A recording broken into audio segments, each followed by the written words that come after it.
This channel does not promote any violent, harmful, or illegal activities. All content provided by this channel is meant for an educational purpose only. Cancer Healer Center, a new beginning. আচ্ছা দেখুন, এই যে ভুতুরে voter, সেটা নিয়ে তো শাসক এবং বিরোধী দুপক্ষের মধ্যেই একটা ডুয়েল চলছে কম বেশি, কিন্তু এই যে ডুপ্লিকেট ভোটার কার্ড, তা নিয়ে কমিশন যে বিবৃতি দিল, সেই বিবৃতিতে কিন্তু টিএমসি মানে তৃণমূল কংগ্রেস তারা কিন্তু সন্তুষ্ট নয়। মঙ্গলবার নির্বাচন কমিশনে তৃণমূল বিজেপি উভয় পক্ষই যাচ্ছে। আমাদের সহকর্মী জ্যোতির্ময় কর্মকার রয়েছেন আমাদের সঙ্গে। জ্যোতির্ময়, তার মানে কি তৃণমূল আর বিজেপি একেবারে ডুয়েল শুরু হয়ে গেল?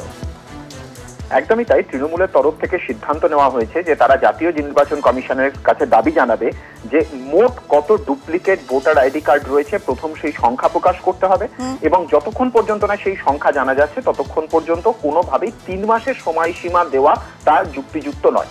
10 সদস্যের সংসদীয় প্রতিনিধির দল মঙ্গলবার বিকেল 5:30টার সময় ডেরেক ওব্রায়ান এবং সুদীপ বন্দ্যোপাধ্যায়ের নেতৃত্বে জাতীয় নির্বাচন কমিশনে গিয়ে মেমোরান্ডাম জমা দেবে। বেশ, মঙ্গলবার দিকে নজর থাকবে জ্যোতির্ময়, ধন্যবাদ। মধ্যমগ্রামে পিসি শাশুড়িকে হত্যাকাণ্ডের তদন্তে নতুন মোড়। একটা সোনার দোকানে 2,43,000 টাকার গয়না বিক্রি করেছিল আরতি আর ফাল্গুনি। গয়না বিক্রি করে 32,000 নগদ নিয়েছিল মামে। আরতি ঘোষের নামে তৈরি করা হয় নতুন গয়না। মামেকে চিহ্নিত করেছে ওই দোকানদার। মৃত সুমিতার স্বামী সুদীপ্ত ঘোষকে জিজ্ঞাসাবাদ। ঘটনাস্থলের ফের নমুনা সংগ্রহ করবে ফরেনসিক টিম। ফের আরো একবার শাসক কোন্দল। বীরভূমে তৃণমূলের 2 গোষ্ঠীর মধ্যে সংঘর্ষ, ঝরল রক্ত। দুবরাজপুরের আদান গোষ্ঠীর সঙ্গে লালন গোষ্ঠীর হাতাহাতি। লাঠি ইট দিয়ে মারধরের অভিযোগ। ঘটনাস্থল দুবরাজপুর থানার ওসির নেতৃত্বে বিশাল পুলিশ বাহিনী।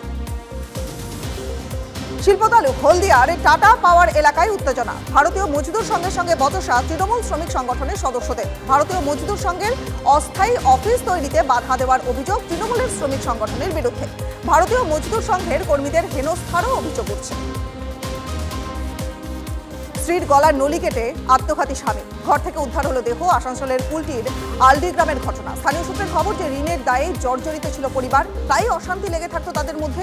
স্বামী স্ত্রী দুজনেই একসঙ্গে আত্মঘাতী হওয়ার চেষ্টা করেছিল কিনা সেটা নিয়েও প্রশ্ন উঠছে। দেহ ময়না তদন্তে পাঠিয়েছে পুলিশ।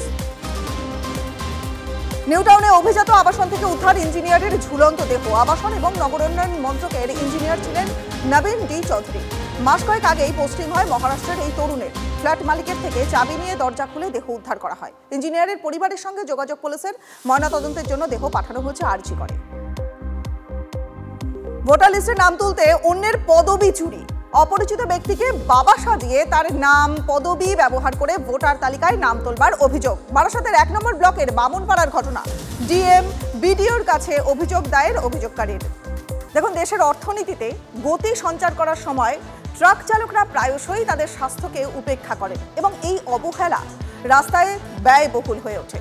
ট্রাক চালকদের তাদের স্বাস্থ্যের যত্ন নেওয়া কেন গুরুত্বপূর্ণ, এই প্রতিবেদনটা দেখুন।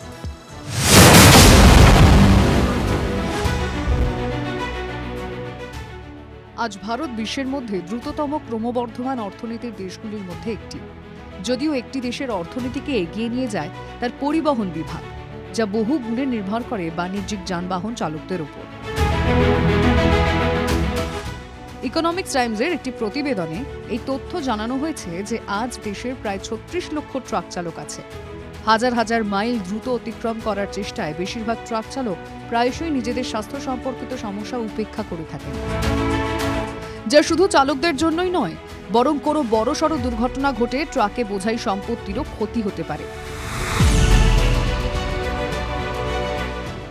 2020 সালে সেভ লাইফ ফাউন্ডেশনের এক সমীক্ষা বলছে দেশের জনসংখ্যার প্রায় 53% ট্রাক চালক কোমর ব্যথা, জয়েন্ট, পেশি, ঘাড় ব্যথা এবং পা সম্পর্কিত সমস্যায় ভুগছেন। এছাড়া 2023-এ নয়ডায় আই কেয়ার হসপিটালের এক সার্ভেতে ট্রাক চালকদের চক্ষু পরীক্ষা করা হয়। এর মধ্যে প্রায় 50% ট্রাক চালকদের চোখের সমস্যা ধরা পড়ে। সবচেয়ে হয়রানির কথা হলো তাদের মধ্যে বেশিরভাগ ট্রাক চালকই এই সমস্যা সম্বন্ধে ওয়াকিবহল নন।